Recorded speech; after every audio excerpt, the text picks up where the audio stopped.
Hi, Year 9. We're going to go ahead and discuss how to find unknown sides now that we know a little bit about SOHCAHTOA. So remember that sine is opposite divided by hypotenuse. Cosine is the part, which is adjacent, divided by hypotenuse. And then TOA is the tangent, which is opposite divided by adjacent. Okay, so we have our three different sides, and we need to figure out how can we, when we're given a scenario, use sine, cosine, or tangent to find the unknown side. So right now in this example, we have an x that's unknown.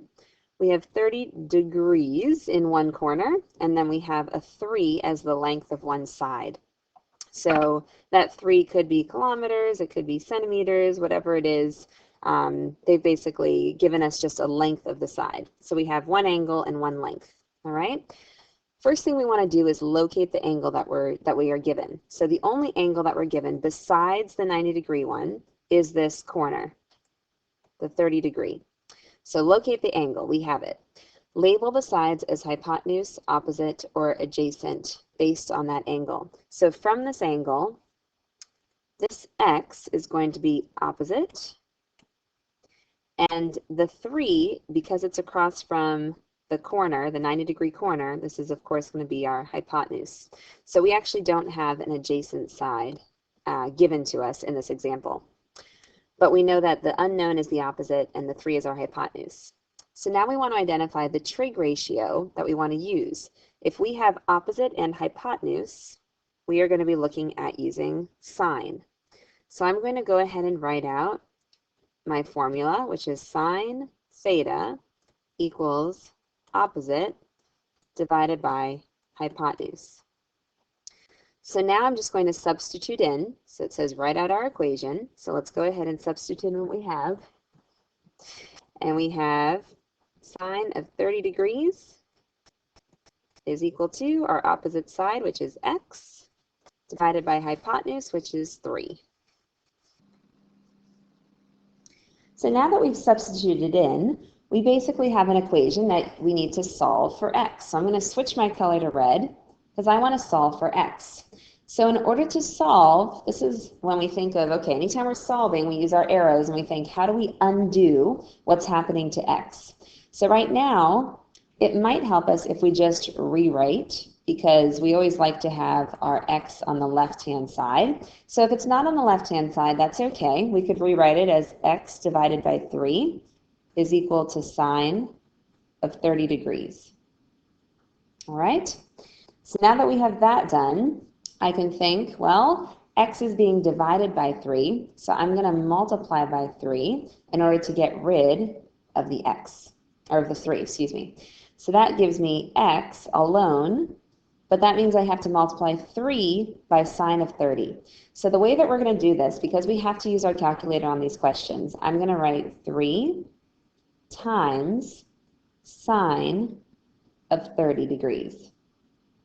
So that means when I use my Casio to find my answer, I'm going to type in 3 times sine, and then there are going to be brackets that open, and I'll put the brackets around the 30 degrees. So it should look like 3 times sine, brackets, 30, and then close. Okay?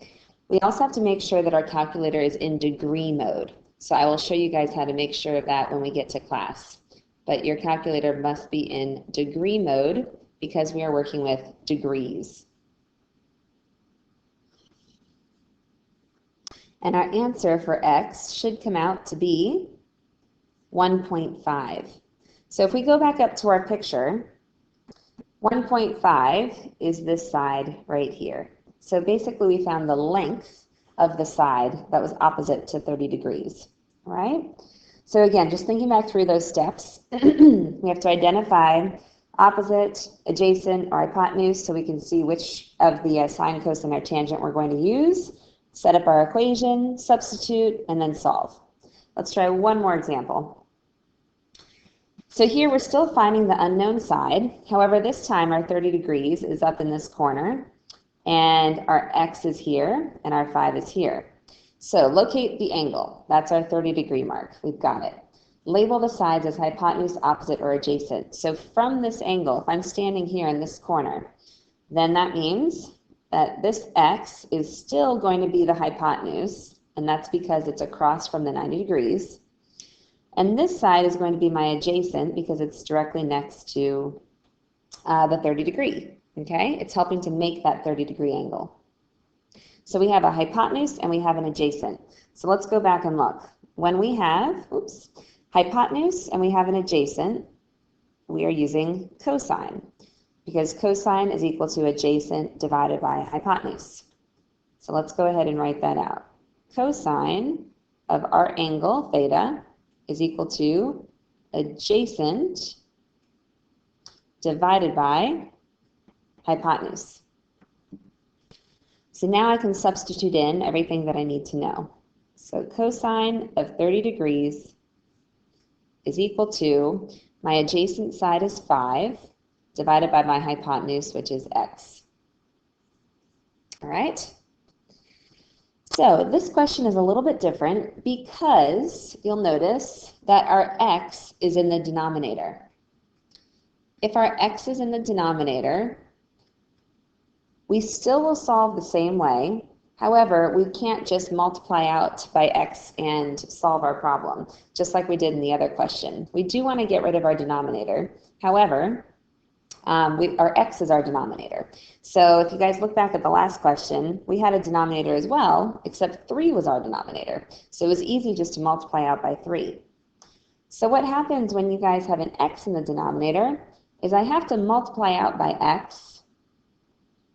But if I do that, so let's say I multiply out by x, I'm going to wind up with x cosine 30 equals 5, which is great, except I still don't have x by itself.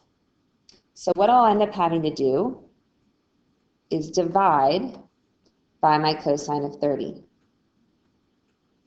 If I do that, I get rid of it on that side, and I wind up having x equals 5 divided by cosine of 30. So if we look up and see what we just did, we basically just flip-flopped. We put the x here, and we put the cosine 30 here. So if your x is in the denominator, we do a little flip-flop, we switch. And the cosine 30 becomes the denominator, and the x is isolated. So now I can go to my Casio, and I can type in 5 divided by cosine of 30. And for this example, we should get 5.77. So 5 and 77 hundredths. And let's just go back up to our picture. That is telling us that our hypotenuse is 5 and 77 hundredths, which is, again, an accurate answer because it's longer than the 5 that was given to us as our leg. All right, so we always just want to go back and double check if we are accurate, if it makes sense. All right, guys, so 2 examples. One where you have your x in the numerator, which we solve pretty normally, and then one where you have x in the denominator where we have to do a little switch. All right, so now we're ready to try some on our own. Have a good night. I'll see you guys next time.